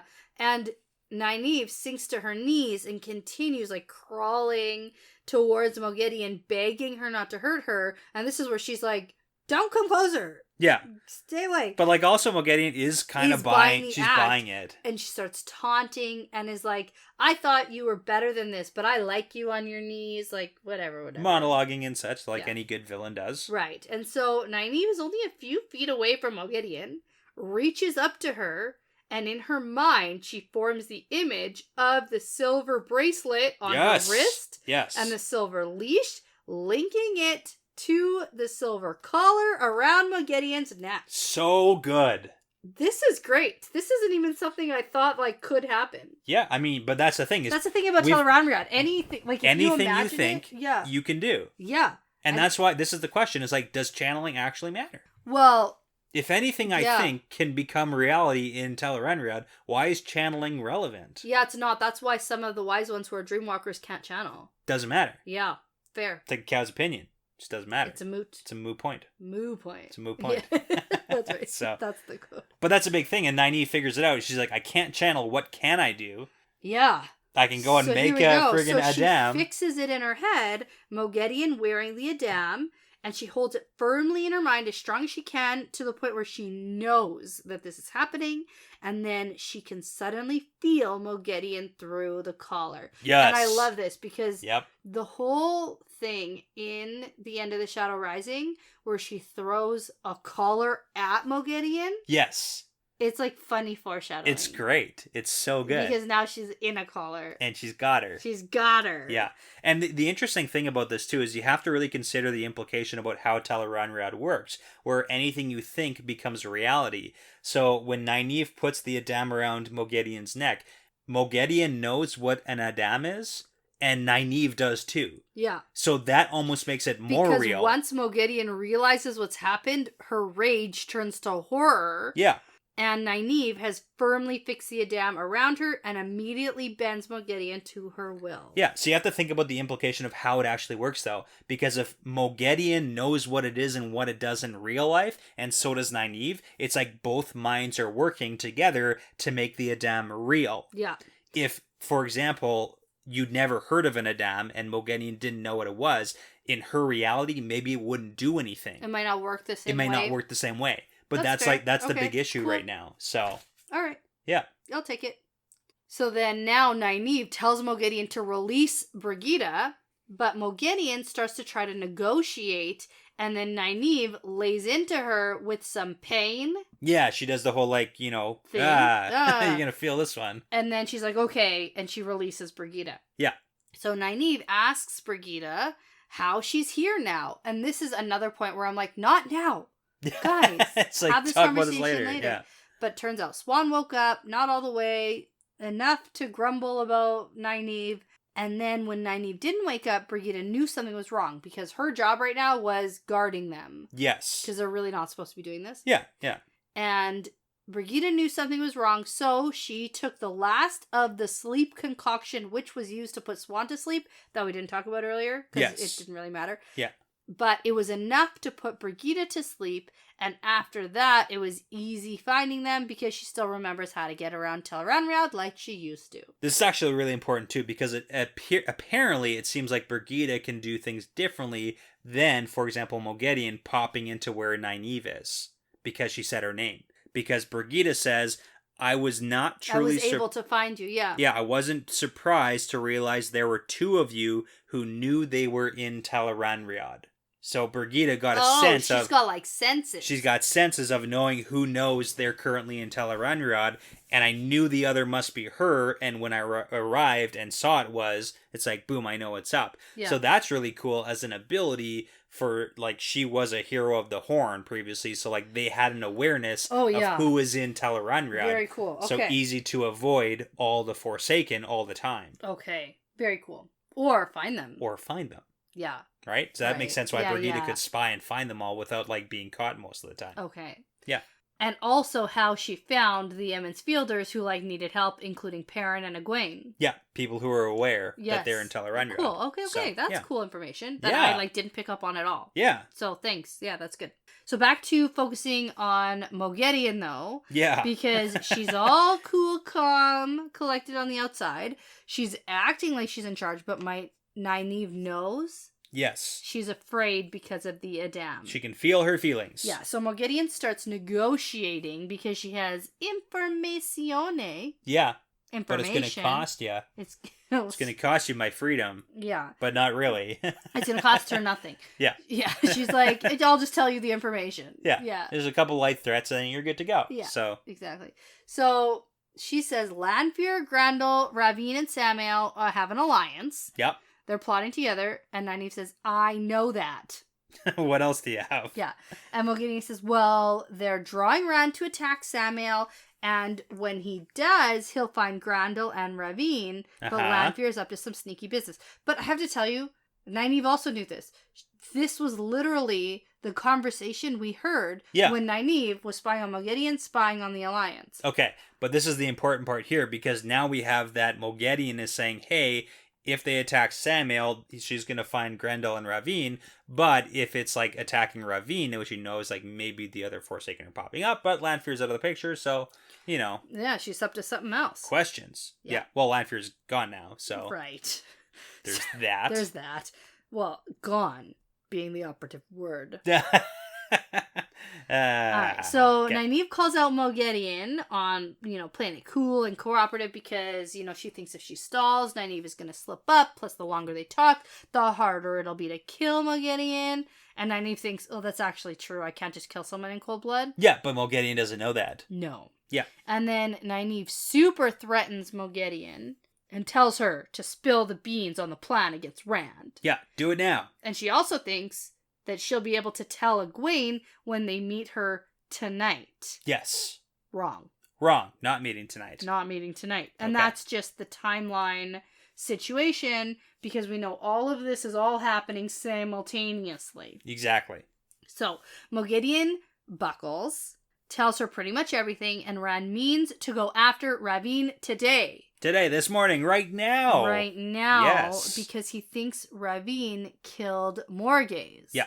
And so that's also, like, news to Nynaeve about the whole killing Morgase that's news, thing. And now, like, maybe Elaine's gonna find that out. Definitely, because Nynaeve even thinks she doesn't relish in having to tell Egwene that, and she's gonna cry with Elaine, but right now she has a situation. I mean, Moghedien does say she doesn't even know if that's true, though. So it's like there's a lot of nobody knows if it's actually true. No. I think that what she's saying is she's not sure if Ravine killed Morgase. Yeah. Like, I read it as, like, she thinks Morgase is dead, but she's not sure how. Oh, okay. Yeah. I gotcha. That's Yeah. Because even when Nynaeve tells Brigida, when they're having the, like, they fully believe that she's dead. Yeah. They're just not sure if Ravine killed her or not. Yeah, okay. So, Ravine never trusted any of his alliance, thinking that it was a trap set for him, so he set his own trap. The trap of a trap. He has wards throughout Caemlyn, so if a man channels, he'll know and totally be ready for it, but I think that this makes so much sense as to why he's surprised to see Rand. Yes, because he thought it was for sure. He was not expecting Rand. Well, he wasn't expecting Rand possibly, but he also wasn't expecting, like, a gateway right into his, like, home base of Rand after he knew that he was channeling around Caemlyn. And after the lightning trap was sprung. Yes, and right? like all that crushed Rand. zap, and it should have been like, oh, that was scary. Good thing that was taken care of. Got him. Yeah. Didn't get him. Okay.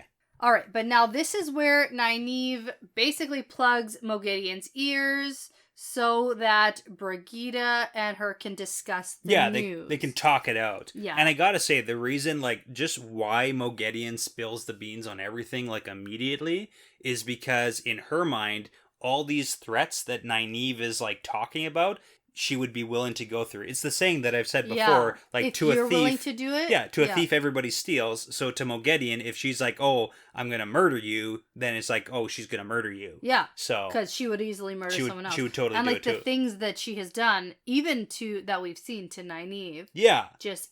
It's like, why wouldn't she do the same thing to me? Well, yes. It's because Nynaeve's not a terrible person, so... Right. So now Brigida says Moghedien isn't very brave unless she clearly has the upper hand, which she doesn't right now. Yeah. And then Nynaeve has a little side conversation in her head with herself about how, oh, that sounds like me. Yeah. I'm not very brave when I don't have the upper hand. Yeah. And it's like, that's not true. Shut it, Nynaeve. Yeah, like her inner model, like her inner It's the thoughts. self-berating, it's the berating herself, and it's the same thing Rand does to himself right now, too, so... Yeah, they all. Yeah. They all do it. All of them. Yeah. They're all bad. I think that's a lesson into real life, too, because, like, we all do it. Yeah, that's fair. Because we see Nynaeve, when she doesn't have the upper hand, think of a new way to get to work through, be brave, be courageous, and get the upper hand, and she, like, can't see that. Yeah. Like, the only thing she sees is, like... you couldn't channel at all, and you figured out a way to still get the upper hand. The only thing Nynaeve thinks about is the fact that she thought about leaving Brigida. Right. But then she didn't. And she didn't. She didn't do that thing, so... All right. We also get...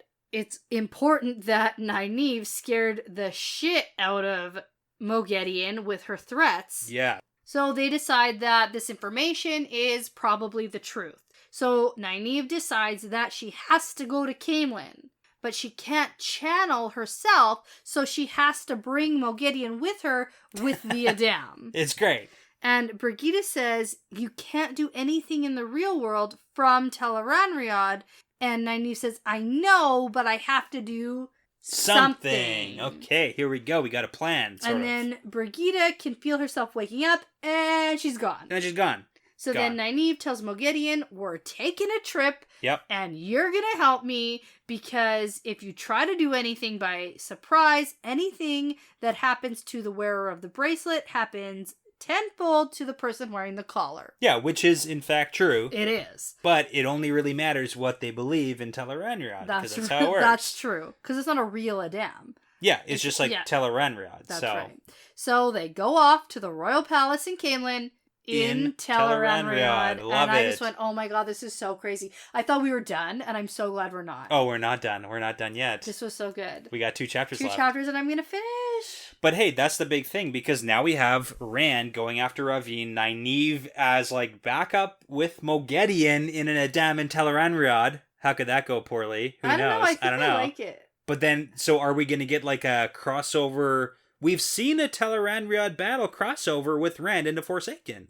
That's true. We saw that in Tyr. That's true with Beelzemon. Yeah. At the end of The Dragon Reborn. That was a big, crazy sequence. That was back and big forth, back and forth. Crazy. Now, I have to tell you, I did not predict a big Forsaken battle. You didn't? At the end of this book. Yeah. But I am so happy to be wrong. Yeah, to get a triple. Because it's not just one. It's a whole bunch. Oh, yeah. It's a whole mess. And who knows if it's only 3. Who knows? We might get even more. Might get more. I don't really even have much to predict because I just don't know. I just want to read. Like, who stops here? Who's reading this book and is like, 2 chapters left in the middle of a big exciting battle? I'll do it tomorrow. Yeah, I really need my sleep.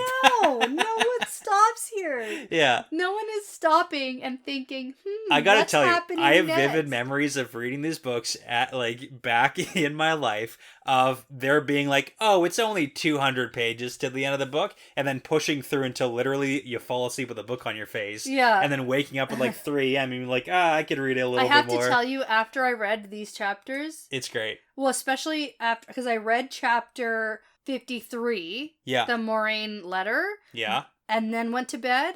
And then read the next chapter because I like to space them out so I have things to and read. Like, you have to stop, so exactly. I understand It's a different situation. Yeah. But I read that one, and I had dreams about Moraine. Oh, I love it so much. Yeah. Oh my gosh. I just remember when we first started this podcast, you were like, these aren't real people. No, I never said it. I know. Never But it was that conversation where it's like, these are real people who have been with me for, forever. So I know, I get it. Yeah. I get it. And I'm just excited to keep reading. I really just need to know who's okay and who's not. Yeah. That's really what I need. I love that you're assuming you're going to find that out. Oh, I'm not. I know I'm not. No. Okay. That's not me assuming I'm going to find out. Okay. But there's got to be some kind of wrap up. Yeah. And my issue right now is everything's in like this maybe limbo, and I'm too like optimistic, I think. I agree. Okay, let's go finish the book. Yeah, I just need to know. I need to know whether to be happy they're alive or to grieve. Like, that's the end. I hate being in the middle here. Okay. Yeah. Okay, go do it. I will. So, before you trap a Forsaken in Tel'aran'rhiod in an Adan and force her to bend to your will to go fight another Forsaken, I'm going to say that this is part of the pattern now. It's part of the pattern.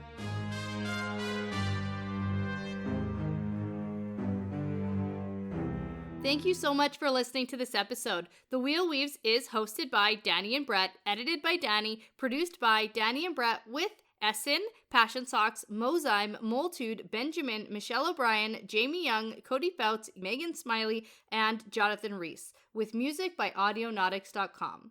If you're interested in supporting us and the podcast, you can head over to our Patreon page at patreon.com/thewheelweavespodcast. And for all things The Wheel Weaves, like how to get in contact with us, how to find our social media, how to join our Discord, how to send us really cool shot glasses, and for just general information, you can find us at thewheelweavespodcast.com. And as always, please remember to tell a friend about us, leave that 5-star review, and hit that subscribe button. Thanks again for sticking around to the end. This is really part of the pattern now.